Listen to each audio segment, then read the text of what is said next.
ನಮ್ಮ ಹೊಟ್ಟೆ ಒಳಗಡೆ ಜಾಸ್ತಿ ವಿಷ ಹೋಗಬಾರ್ದು, ಆರೋಗ್ಯನೂ ಚೆನ್ನಾಗಿರಬೇಕು, ಅಡುಗೆನೂ ತುಂಬಾ ಚೆನ್ನಾಗಿ ಆಗಬೇಕು ಅಂತಂದರೆ ಅಗತ್ಯವಾಗಿ ಬೇಕಾಗಿರುವಂತಹ ಖಾರ ಪುಡಿ, ಕೊತ್ತಂಬರಿ ಪುಡಿ ಮತ್ತು ಜೀರಿಗೆ ಪುಡಿಯನ್ನೇ ಮನೆಯಲ್ಲಿ ಸುಲಭವಾಗಿ ಮಾಡಬೇಕಾ? ಈ ವಿಡಿಯೋ ಪೂರ್ತಿಯಾಗಿ ನೋಡಿ. ಹಲೋ, ನಮಸ್ತೆ, ಹೇಗಿದ್ರಲ್ಲ? ನಮಗೆ ಅಡುಗೆ ಮನೆಯಲ್ಲಿ ಪ್ರತಿನಿತ್ಯ ಅತ್ಯಗತ್ಯವಾಗಿ ಬೇಕಾಗಿರುವಂತಹ ಈ ಖಾರ ಪುಡಿ ಇರ್ಬೋದು, ಅಥವಾ ಕೊತ್ತಂಬರಿ ಪುಡಿ ಇರ್ಬೋದು, ಜೀರಿಗೆ ಪುಡಿ ಇರ್ಬೋದು, ಇದನ್ನ ಅಂಗಡಿಯಿಂದ ತರ್ತೀವಲ್ವ. ಇದಕ್ಕೆ ಏನೆಲ್ಲ ಹಾಕ್ತಾರಂತ ನೀವು ಯಾವತ್ತಾದರೂ ಯೋಚಿಸಿದ್ದೀರಾ? ಅಥವಾ ಇದಕ್ಕೆ ಏನೆಲ್ಲ ಹಾಕಿರ್ಬೋದು, ಇದು ಎಷ್ಟು ಆರೋಗ್ಯಕ್ಕೆ ಅಪಾಯಕಾರಿ ಅಂತ ಗೊತ್ತಾಗಬೇಕು ಅಂತಂದರೆ ನೀವು ಒಂದ್ಸರಿ ಈ ಎಲ್ಲ ಪುಡಿಗಳನ್ನು ಮನೆಯಲ್ಲಿ ಮಾಡಿ ಅದಾದ ನಂತರ ಅದನ್ನ ಕಂಪೇರ್ ಮಾಡಿ ನೋಡಿ. ಇವತ್ತಿನ ನನ್ನ ವಿಡಿಯೋದಲ್ಲಿ ಪರಿಶುದ್ಧವಾಗಿ ಖಾರ ಪುಡಿ, ಕೊತ್ತಂಬರಿ ಪುಡಿ ಮತ್ತು ಜೀರಿಗೆ ಪುಡಿಯನ್ನು ಮನೆಯಲ್ಲಿ ಪರ್ಫೆಕ್ಟಾಗಿ ತುಂಬಾ ಸುಲಭವಾಗಿ ಹೇಗೆ ಮಾಡ್ಬೋದು ಅನ್ನೋದನ್ನು ಹೇಳ್ಕೊಡ್ತಾ ಇದ್ದೀನಿ. ವಿಡಿಯೋನ ನೋಡಿ ಖಂಡಿತವಾಗ್ಲೂ ಟ್ರೈ ಮಾಡಿ, ಹಾಗೂ ನಿಮ್ಮ ಅಭಿಪ್ರಾಯನ ನನಗೆ ಮರೆಯದೆ ತಿಳಿಸಿ. ಹಾಗೆಯೇ ಇಲ್ಲಿ ತನಕ ನೀವು ಯಾರಾದರೂ ನನ್ನ ಚಾನೆಲ್ಗೆ ಸಬ್ಸ್ಕ್ರೈಬ್ ಆಗಿಲ್ಲದಿದ್ದರೆ ಸಬ್ಸ್ಕ್ರೈಬ್ ಆಗಿ, ನನ್ನೆಲ್ಲ ವೀಡಿಯೋಸ್ನ ನೋಡಿ ಲೈಕ್ ಮಾಡಿ, ಶೇರ್ ಮಾಡಿ, ನನ್ನ ಈ ಪ್ರಯತ್ನನ ಸಪೋರ್ಟ್ ಮಾಡ್ತಾನೆ ಇರಿ. ಥ್ಯಾಂಕ್ಸ್ ಎಲ್ರಿಗೂ. ಮೊದಲಿಗೆ ಖಾರ ಪುಡಿ ಹೇಗೆ ಮಾಡೋದು, ಅಚ್ಚ ಖಾರದ ಪುಡಿ, ಮೆಣಸಿನ ಪುಡಿ ಅಥವಾ ಮಿರ್ಚಿ ಪೌಡರ್, ರೆಡ್ ಚಿಲ್ಲಿ ಪೌಡರ್ ಹೇಗೆ ಮಾಡೋದು ಅನ್ನೋದನ್ನು ಇವತ್ತಿನ ವಿಡಿಯೋದಲ್ಲಿ ನಾನು ಹೇಳ್ಕೊಡ್ತಾ ಇದ್ದೀನಿ. ನಮಗೆ ಖಾರ ಪುಡಿ ಮಾಡಬೇಕು, ಖಾರ ಪುಡಿ ತುಂಬಾ ಸ್ಟ್ರಾಂಗ್ ಆಗಬೇಕು, ಚೆನ್ನಾಗಾಗಬೇಕು, ಫ್ಲೇವರ್ ಚೆನ್ನಾಗಿ ಬರಬೇಕು ಅಂತಂದರೆ ನಾವು ಬ್ಯಾಡಗಿ ಮಿರ್ಚಿ ಮತ್ತು ಗುಂಟೂರು ಮೆಣಸು, ಬ್ಯಾಡಗಿ ಮಿರ್ಚಿ ಜಾಸ್ತಿ ಏನಕ್ಕೆ ಹಾಕೋದು ಅಂತಂದರೆ ಕಲರಿಗೆ ಚೆನ್ನಾಗಿ ಬರುತ್ತೆ, ಪೌಡರ್ ಜಾಸ್ತಿ ಬರುತ್ತೆ. ಅದಾದ ನಂತರ ಗುಂಟೂರು ಮೆಣಸು, ಇದು ಖಾರ ಚೆನ್ನಾಗಿ ಕೊಡುತ್ತೆ, ತುಂಬಾ ಖಡಕ್ಕಾಗಿರುತ್ತೆ, ಫ್ಲೇವರ್ ಚೆನ್ನಾಗಿ ಬರುತ್ತೆ. ಈ ಎರಡು ಮೆಣಸನ್ನು ನಾನು ಸಮ ಪ್ರಮಾಣದಲ್ಲಿ ತಗೊಂಡಿದ್ದೇನೆ. ಚೆನ್ನಾಗಿರುವಂಥ ಒಳ್ಳೆ ಕ್ವಾಲಿಟಿ ಇರುವಂತಹ ಮೆಣಸನ್ನು ಆರಿಸಿಬಿಟ್ಟು ತಗೊಳ್ಳಿ. ಅದರಲ್ಲಿ ಏನಾದರೂ ಹೊಟ್ಟು ಟೈಪ್ ಇದ್ದರೆ ಅದನ್ನ ನಾವು ಪೌಡರ್ ಮಾಡಲಿಕ್ಕೆ ಯೂಸ್ ಮಾಡೋದು ಬೇಡ, ಚೆನ್ನಾಗಿ ಬರಲ್ಲ. ಆದ್ದರಿಂದ ಒಳ್ಳೆ ಕ್ವಾಲಿಟಿ ಮೆಣಸನ್ನು ತಗೊಂಡು ಅದರ ತೊಟ್ಟನ್ನು ನೀವು ಕ್ಲೀನ್ ಮಾಡಿಬಿಟ್ಟು ಅದನ್ನ ನೀವು ಒಣಗಿಸಬೇಕಾಗುತ್ತೆ.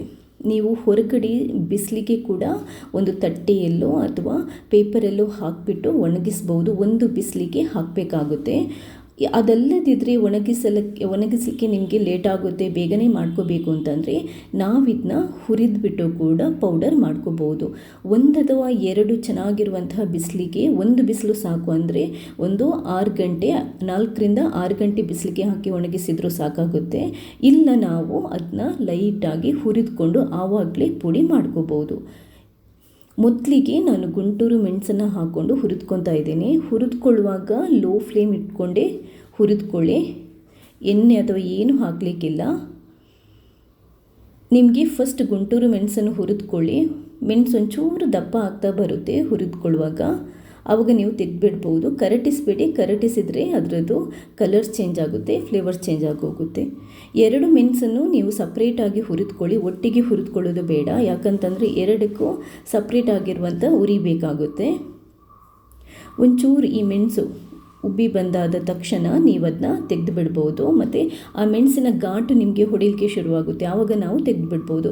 ಎಲ್ಲಾದರೂ ಕರಟಿದ ಮೆಣಸಿದ್ರೆ ಅದನ್ನ ನೀವು ಗ್ರೈಂಡ್ ಮಾಡೋಕ್ಕಿಂತ ಮುಂಚೆನೇ ತೆಗೆದುಬಿಡಿ. ತುಂಬ ತಣ್ಣಗಾಗಲಿಕ್ಕೆ ಬಿಡಬೇಡಿ, ಸ್ವಲ್ಪ ಬಿಸಿ ಇರುವಾಗಲೇ ನಾವು ಪುಡಿ ಮಾಡ್ಕೋಬೇಕಾಗುತ್ತೆ. ಒಣಗಿಸಿದ ಮೆಣಸನ್ನು ನಾವು ಹುರಿದ್ಕೊಳ್ಳೋ ಅವಶ್ಯಕತೆ ಇರಲ್ಲ, ಡೈರೆಕ್ಟಾಗಿ ನಾವು ಪುಡಿ ಮಾಡ್ಕೋಬೋದು. ನೀಟಾಗಿ ಸಣ್ಣಗೆ ಪುಡಿ ಬರೋ ತನಕ ಪೌಡರ್ ಮಾಡ್ಕೊಳ್ಳಿ. ನೋಡಿ, ನಿಮಗೆ ಬ್ಯಾಡಗಿ ಮಿರ್ಚನ್ನು ಹಾಕಿದರೆ ಒಳ್ಳೆ ಕಲರ್ ಬರುತ್ತೆ, ಸೂಪರ್ ಆಗಿರುವಂಥ ಅಚ್ಚ ಖಾರದ ಪುಡಿ ರೆಡಿಯಾಗಿದೆ. ಇವಾಗ ಕೊತ್ತಂಬರಿ ಪುಡಿನ ಹೇಗೆ ಮಾಡೋದು ಅಂತ ಹೇಳ್ಕೊಡ್ತೀನಿ. ಕೊತ್ತಂಬರಿ ಪುಡಿ ಕೂಡ ಅಷ್ಟೇ, ಮಾಡಬೇಕಿದ್ರೆ ಒಳ್ಳೆ ಕ್ವಾಲಿಟಿ ಕೊತ್ತಂಬರಿನ ತಗೊಳ್ಳಿ. ಇದೇನು ಗೊತ್ತಾ, ಕೊತ್ತಂಬರಿಯಲ್ಲಿ ಒಂದು ಹಳದಿ ಬಣ್ಣ ಬರುತ್ತೆ, ಇನ್ನೊಂದು ಸ್ವಲ್ಪ ಲೈಟಾಗಿ ಹಸಿರಿರುತ್ತೆ. ಹಸಿರಿರುವಂಥ ಕೊತ್ತಂಬರಿನ ತಗೊಂಡ್ರೆ ನಿಮಗೆ ಕಲರ್ ಚೆನ್ನಾಗಿ ಬರುತ್ತೆ, ಫ್ಲೇವರ್ ಚೆನ್ನಾಗಿ ಬರುತ್ತೆ. ಕೊತ್ತಂಬರಿಲಿ ಕೂಡ ಅಷ್ಟೇ ಕಸ ಎಲ್ಲ ಇರುತ್ತೆ, ಅದನ್ನ ಆರಿಸ್ಕೊಂಡು ನೀವು ಒಂದು ತಟ್ಟೆಗೆ ಹಾಕಿ ಒಂದು ಬಿಸಿಲಿಗೆ ಇಡ್ಬೋದು. ಅಂದರೆ 4ರಿಂದ 6 ಗಂಟೆ ಕಾಲ ಬಿಸಿಲಿಗೆ ಒಣಗಿಸ್ಬೋದು. ಇಲ್ಲ ಅಂದರೆ ಹುರಿದ್ಕೊಂಡು ಬೇಕಾದರೂ ನಾವು ಪುಡಿಯನ್ನು ಮಾಡ್ಬೋದು. ಕೊತ್ತಂಬರಿ ಪುಡಿ ಮಾಡುವಾಗ ನಾನು ಸ್ವಲ್ಪ ಕರಿಬೇವು ಅಥವಾ ಕರಿ ಲೀವ್ಸನ್ನು ಕೂಡ ಹಾಕ್ಕೊತೀನಿ. ಯಾಕಂತಂದರೆ ಕಲ್ಲರ್ ತುಂಬಾ ಚೆನ್ನಾಗಿ ಬರುತ್ತೆ, ಆ ಫ್ಲೇವರ್ ಘಮ ಇದೆಯಲ್ಲ ಅದು ತುಂಬಾ ಚೆನ್ನಾಗಿ ಬರುತ್ತೆ. ಎರಡನ್ನು ನೀವು ಒಟ್ಟಿಗೆ ಹಾಕಿ ಹುರಿದ್ಕೋಬೋದು. ಬಿಸಿಲಿಗಿಟ್ಟರೆ ಹುರಿದ್ಕೊಳ್ಳೋ ಅವಶ್ಯಕತೆ ಇಲ್ಲ. ಕೊತ್ತಂಬರಿ ಹುರಿದ್ಕೊಳ್ಳುವಾಗಷ್ಟೇ ಅದು ಗೋಲ್ಡನ್ ಕಲರ್ ಬರುತ್ತಲ್ಲ, ಅಷ್ಟು ಹುರಿದ್ರೆ ಸಾಕು. ಆ ಘಮ ನಿಮ್ಮ ಮೂಗಿಗೆ ಬಡಿಯುತ್ತಲ್ವ, ಅಷ್ಟು ಹುರ್ಕೊಂಡ್ರೆ ಸಾಕು, ಜಾಸ್ತಿ ಕರಟಿಸೋಕ್ಕೆ ಹೋಗಬೇಡಿ. ತಣ್ಣಗಾದ ನಂತರ ನಾವಿದನ್ನ ಗ್ರೈಂಡ್ ಮಾಡಿ ಪುಡಿ ಮಾಡ್ಕೋಬೇಕಾಗುತ್ತೆ. ಗ್ರೈಂಡ್ ಮಾಡುವಾಗ ಒಂದು ಸ್ವಲ್ಪ ಅರಿಶಿನ ಪುಡಿ ಹಾಕ್ಕೊಳ್ಳಿ, ಯಾಕಂತಂದರೆ ಕಲ್ಲರ್ ಸಖತ್ತಾಗಿ ಬರುತ್ತೆ, ತುಂಬಾ ಚೆನ್ನಾಗಿರುತ್ತೆ. ನೀಟಾಗಿ ಪುಡಿ ಆಗೋ ಥರ ಗ್ರೈಂಡ್ ಮಾಡ್ಕೊಳ್ಳಿ. ನೋಡಿ, ಸೂಪರ್ ಆಗಿರುವಂಥ ಕೊತ್ತಂಬರಿ ಪುಡಿ ರೆಡಿ ಆಗಿದೆ. ಈ ಕಲರ್ ನೋಡಿ ಎಷ್ಟು ಚೆನ್ನಾಗಿ ಬಂದಿದೆ ಅಂತ. ನೀವು ಬೇಕಾದರೆ ಅಂಗಡಿಯಿಂದ ತಂದಿರುವಂತಹ ಕೊತ್ತಂಬರಿ ಪುಡಿ ಮತ್ತು ಇದನ್ನ ಕಂಪೇರ್ ಮಾಡಿ ನೋಡಿ. ಆ ಕಲ್ಲರ್, ಘಮ ಮತ್ತು ಬೇಕಾದರೆ ರುಚಿ ನಿಮಗೆ ಕಂಪ್ಲೀಟಾಗಿ ಗೊತ್ತಾಗುತ್ತೆ ಯಾವುದು ಪ್ಯೂರ್ ಯಾವುದು ಡೂಪ್ಲಿಕೇಟ್ ಅಂತ. ಇವಾಗ ಜೀರಿಗೆ ಪುಡಿ ಮಾಡ್ಕೊಳ್ಳೋಣ. ಜೀರಿಗೆ ಪುಡಿ ಬೇಕು ಅಂತಿದ್ರು ಅಷ್ಟೇ, ಸೇಮ್ ಪ್ರೊಸೀಜರ್. ನಾವು ಮೊದಲು ಒಳ್ಳೆ ಕ್ವಾಲಿಟಿ ಜೀರಿಗೆನ ತಗೋಬೇಕು. ಒಳ್ಳೆ ಕ್ವಾಲಿಟಿ ಜೀರಿಗೆ ನಿಮಗೆ ಹೇಗೆ ಗೊತ್ತಾಗುತ್ತೆ ಅಂತಂದರೆ, ಜೀರಿಗೆ ಉದ್ದಕ್ಕಿರಬೇಕು ಮತ್ತು ತುಂಬ ಕಪ್ಪಾಗಿರಬಾರ್ದು. ಜೀರಿಗೆನ ನೀಟಾಗಿ ಕಸ ಎಲ್ಲ ಇದ್ದರೆ ಆರಿಸ್ಬಿಟ್ಟು ಅದನ್ನು ಕೂಡ ಬಿಸಿಲಿಗೆ ಇಟ್ಟು ಬೇಕಾದರೂ ಪುಡಿ ಮಾಡ್ಬೋದು, ಇಲ್ಲ ನಾವು ಹುರಿದ್ಬಿಟ್ಟು ಬೇಕಾದರೂ ಪುಡಿ ಮಾಡ್ಬೋದು. ಹುರಿದುಕೊಳ್ಳುವಾಗ ನಾನು ಮತ್ತೆ ಹೇಳ್ತಾ ಇದ್ದೀನಿ, ತುಂಬ ಜಾಸ್ತಿ ಕರಟಿಸ್ಕೊಳ್ಳುವಾಗಿಲ್ಲ. ಜೀರಿಗೆ ಹುರಿದುಕೊಳ್ಳುವಾಗ ಕೂಡ ಅಷ್ಟೇ ನಾನು ಸ್ವಲ್ಪ ಅದಕ್ಕೆ ಕರಿ ಲೀವ್ಸ್ ಅಥವಾ ಕರಿಬೇವನ್ನು ಹಾಕೊತೀನಿ. ಜೀರಿಗೆ ಕೂಡ ಅಷ್ಟೇ ಪಟ ಅಂತ ಹೇಳೋ ತನಕ ಹುರಿದುಕೊಳ್ಳುವಂಗಿಲ್ಲ. ಚೂರು ಕಲರ್ ಚೇಂಜ್ ಆಗೋ ತನಕ ಅದು ನಿಮಗೆ ಫ್ಲೇವರ್ ಬರಲಿಕ್ಕೆ ಶುರುವಾಗುತ್ತೆ ಘಮ ಅಂತ. ಆವಾಗ ನೀವು ಸ್ಟವ್ ಆಫ್ ಮಾಡಿ ಅದನ್ನ ಒಂದು ತಟ್ಟೆಗೆ ಹಾಕಿ ತಣ್ಣಗಾಗಲಿಕ್ಕೆ ಬಿಡಿ.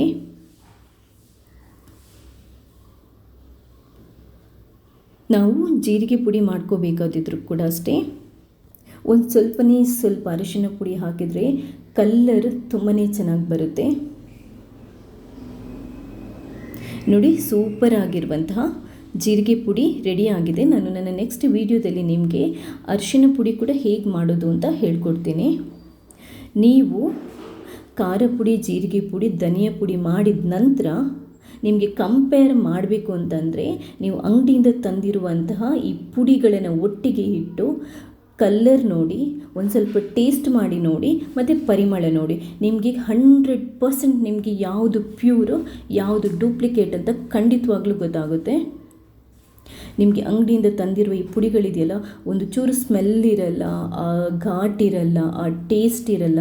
ಅದು ಯಾವುದೆಲ್ಲ ಅದಕ್ಕೆ ಏನು ಮರದ ಹೊಟ್ಟು ಇದೆಲ್ಲ ಹಾಕಿ ಮಾಡ್ತಾರೆ ಅಂತ ಅದು ಖಂಡಿತವಾಗ್ಲೂ ನನಗೆ ಗೊತ್ತಿಲ್ಲ ಹೇಗೆ ಮಾಡ್ತಾರೆ ಅಂತ. ಬಟ್ ತಿಂದರೆ ನಮ್ಮ ಆರೋಗ್ಯದ ಕತೆ ಏನಾಗ್ಬೋದು ಅಂತ ನೀವೇ ಜಸ್ಟ್ ಯೋಚಿಸಿ.